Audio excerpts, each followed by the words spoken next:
Hello and welcome back to the Q&A. So as always, you can leave your questions or anything like that down in the description. That really helps me out, and you can also check out the Reddit post for this video. So first of all, let's just get into the questions, I guess. The first question is from Felox, who says, I have a question for your Q&A. Is it a good idea to bring custom scenarios to World of Warcraft? I was thinking a lot about this lately, because there are some periods where like now, where there's no new content and people get bored. With the possibility that players can make their own scenario, it would kind of solve the whole problem. There would always be scenarios, and Blizzard could even make a top list for the week or the month. I also think that a lot of players have really cool ideas for custom scenarios. What do you think about this, if Blizzard is going to implement it in WoW's next expansion or patch? Well, first of all, I think it's actually the whole idea of user-created content really is fantastic, especially in a theme park MMO, because the traditional thing about a theme park MMO has always been, well, in between patches, there's not much going on, and it's a constant problem for developers because players consume content faster than it can be created. For World of Warcraft, though, first of all, my jaw feels weird, and second, I just don't really think this would work out. The reason for that is because there's a very much a fixed reward structure for scenarios at the minute. So if they were to be in the traditional scenario system that we have now, they would have to last a roughly similar amount of time. They would have to be all with a rather similar difficulty level. Just like general game design, things like that. It would be very hard to get community things that actually fit in within the game, and Blizzard do want some sort of level of curation and quality control. And yeah, the idea of a top list does provide that, but it also doesn't provide ample protection from the bad content, the bad quality stuff. So it's the kind of thing where I think it would be fantastic if an MMO was built with that kind of content in mind. World of Warcraft wasn't, and I'm not really convinced that it's going to fit WoW. I'm just trying to think of what way it could be put in, and it's kind of hard. Like, I know that there's the whole queue for a random scenario thing. Maybe you hit an interface button and then there's a list of like community scenarios or something, but those community scenarios would have to be audited. And that kind of thing. Like, what if there's a scenario and the text for the NPCs or something has got like loads of innuendos and stuff that doesn't even fit to like the 12 rating that the game has? There's another problem. How do they maintain that level of quality, like that level of I don't want to say censorship because it's a word, but you know, they want to stay within their age limit. Various things like that are just impossible to curate on that kind of scale. I think the maximum that would work is if they were to have like a contest or something where people could go make scenarios and submit them to Blizzard, but I suppose an issue with that would be then they have to release game tools and things like that, and yeah, honestly, let's just say EverQuest Next, maybe that's a game where a system like this would fit in a lot better, but for World of Warcraft in its current implementation, I just don't think that would really work out too well. That doesn't take away from its actual merit as an idea. From a game design perspective, user-generated content is a fantastic goldmine, and there is some great talent within the community in terms of both just sheer like making cool graphics and then making really fun encounters. There's a lot of that, and I can imagine great things like a really cool siege or some sort of badass attack mission, or just, you know, there's so many things. But yeah, perhaps not the sort of thing that would fit in World of Warcraft at the minute. The next question is from Zycotic. Actually, no, it's not from Zycotic. The next question is from... Who are we going to take this one from? Gunbolt. Zycotic, your question will be next. Yes, so from Gunbolt. He says, do you think it would be a cool idea to have some sort of way of spending achievement points on vanity items, transmog things, and perhaps something else? Or maybe a waypoint system where you get to choose something special every 1,000 points, and then maybe a mount or a pet at a milestone like 5,000 and 10,000. Yeah. I actually think that would be fantastic, because right now, still in the mode for the first question, achievement points are something that it's nice to collect them, but they don't do anything. And it would be nice to have bespoke rewards for those points. I think Uplay is actually, well, great, Uplay is a terrible form of DRM, and it's just a pain in the arse, but Uplay does have this thing where if you earn achievements in Assassin's Creed, then maybe you can unlock a new outfit or something. Well, I think that doesn't work very well in Assassin's Creed, but it's the sort of thing that would work well in World of Warcraft.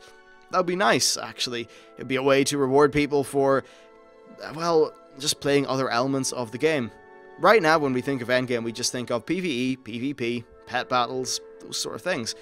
Well, if there is a full-on reward structure and you can maybe buy things with your achievement points, then that opens up a whole other element of endgame where people can actually just be achievement hunters. And they'll have a formal reward structure in there beyond the kind of current thing. Now, of course, some people would argue that it's already in the game where, like, some achievements will give you a title or a mount. Yes, you are absolutely right. This is already in the game in a sort of a soft form, but actually being able to spend these points and having them being a currency would be kind of nice, I think. So, I mean, yeah, that's cool. As for the waypoint system, I'd prefer it to be a little bit more freeform than a waypoint system, because having to choose something means that you need to exclude something with every choice, and I don't really think that's the right way to do it. I would just have it so, yeah, you have points, you can spend them on cool things. Maybe Blizzard can add maybe a new mount or a pet or a title to that pool of cool things. Yeah, I mean, I think it would be a really nice system. It adds more gameplay for people, it gives a bit of an incentive to go back into the old world, get some different achievements, I guess. So, yeah, it is a totally cool idea. And it's something that I heard a lot, actually, back when the achievement system was announced, way back, at the very end of the Burning Crusade, in that pre-Wrath of the Lich King patch. At least I think that's when it came in.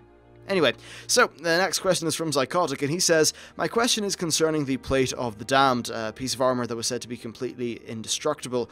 Where did it end up after Arthas shattered the Frozen Throne?"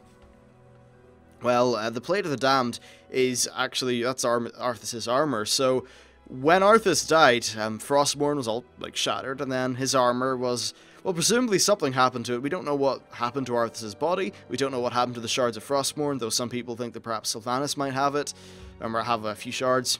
So it's hard to know. This armor could be anywhere, and if they ever were going to do some sort of Lich Queen story with Sylvanas, maybe that would be involved.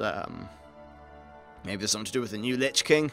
Maybe Lich King Bolvar just sort of gets up, takes the armor off Arthas, and takes it for himself. I don't know. But the armor is definitely lying around somewhere. It's a very key lore item, and I'd say that we will probably see it in the future at some point. So, our next question is from Donny Shows. Yes, and he says, what are your thoughts on possible legacy servers, like what EverQuest did? Start the server on the last patch from vanilla, then after 2 or 3 months, and move it on to the next expansion at its last patch, then just repeat this until the server's fully caught up with the most recent patch. Perhaps Blizzard could do this during the months at the end of an expansion. Would it be possible? Sorry if you already answered this question, and keep up the great videos. First of all, thank you. And I don't think I've answered this question. I probably had a similar one, but it's still a good question, actually. So legacy servers aren't going to happen in World of Warcraft.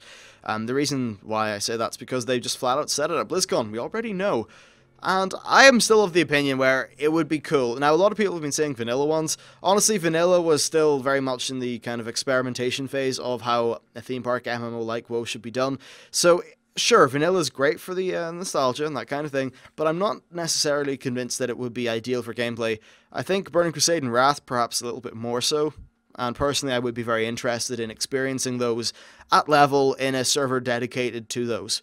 Right now, you can't do that if you really want to do a private server, but that's kind of sketchy. It's against the terms of service and all those things. So, I mean, yeah, that's the thing some people do. Seeing an official Blizzard version, though, I mean, I'm not going to deny, I think it would be pretty cool. Even if it was for an additional fee because there'd be more work going in or something, I'd be happy with that. Maybe if they made it like the tournament pass. They already do it with the tournament system, where it's basically an arena tournament, and you can get into those servers by paying a certain amount of money, and they put on a few events with ladders and leagues and things like that. Well, if they were to do a similar thing with a vanilla server or a TBC one, then cool. As for the whole idea of starting a server off with the last patch of vanilla, then 2 to 3 months later, moving it up to the next expansion, I don't think I'd really like that. And I especially don't like the idea of it catching up, because I think the reason why people would want to jump back to a Burning Crusade server is so that they can play at Burning Crusade at their own pace. I'm not really convinced that they would like the idea of it moving up to the next expansion. Especially when the Wrath server moves up to Cataclysm. I don't think people will be happy with that. So, yeah, I mean, it's probably not going to happen. But I'd love to see legacy servers. I'd love to go back and do Ulduar and ICC at the appropriate time with the appropriate class balance that was there at that time. I think that would be really fun. But it's probably not going to happen just because of development resources, and it doesn't seem to be the sort of thing they want to do. And that's fair enough. Honestly, though, I'm more concerned with the game moving forward. I think Warlords has got a great amount of potential, and I just want them to go full guns blazing on that, because it can be fantastic. Okay, so next question is from subscriber 728, who says, if you could design one piece of World of Warcraft content, what would it be and what would it involve? Okay, so I probably should have left this question to a later Q&A so I could stop and write some notes for it, because that's a great question. If I could design any piece of content. Well, first of all, I'd like to start off by designing a scenario, so that kind of ties in with the first question today. I'd like to design a scenario initially, just so I could see what it's like designing in WoW, see what the tools are like, that kind of thing. As for an overall piece of content, though, I think the ultimate thing people would want is a raid tier or something like that. From a personal standpoint, I really am interested in quest design, and both in terms of the mechanics of the quest, but also quest flow and things like that. I mean, look, if I could get a job at Blizzard in a development role, I'd take whatever the hell I could get. Apart from maybe pet battles, because I'm just not interested in that. I mean, I do it, but it's not really a development passion of mine. So yeah, I'd absolutely take any job. As for a single piece of content, a raid tier would be fantastic. So yeah, Ian has a Costas if you just want to step aside, and I'll take over the next tier, no problem. That'd be cool. I think boss designing is really fascinating. I think my ultimate answer to your question is, if there was a mythic dungeon in the game, like a mythic dungeon system, I would love to design that, because designing for 5 people is a little bit easier, and I think because of that, you're able to just deliver a extremely polished piece of very interesting content. So I would like to do that, I guess. But yeah, I mean, I'd like to design everything. I think one of the most interesting leveling zones to design actually would be like the opening zone. I think Howling Fjord was sort of perfect for me, so I like similar things to that. As for those kind of superfluous systems, like say garrisons, or those like kind of little features that are added on top of the core game, I'm not as much interested in those really. I'm more interested in the core game. Although if I were able to like head up my own project for one of those extra systems, then I would totally embrace that. Yeah, I mean, there's actually a relevant question that I'm not going to answer in today's Q&A because it's just a long one, and I think I'll probably roll in 1 or 2 things from your question into that. Let's see, what's the time? We have time for 1 or 2 more. Let's see. We're going to go with Mike Theridan Apocalypse, and he says, do you think different roads to gain the same rewards would be a good thing? An example would be, say, in a raid we get a mount drop. But what if that could also be obtained in PvP, questing, or in a 5-man? So maybe it's a 100% drop in a raid. In PvP, you get it after X amount of times. In questing, maybe it's a rare drop, or a long grind or rep farm. And then after, say, I don't know, in a 5-man, it's a 1% drop rate.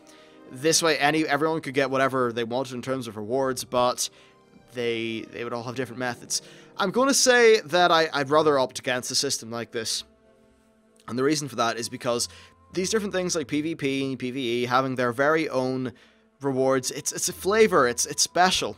Like say those PvP mounts, they're definitely designed with PvP in mind, in terms of how they look, their art design, the armor on them. So if you were to have those but obtainable through PvE, I just don't think it would, I think it would kind of take away from them.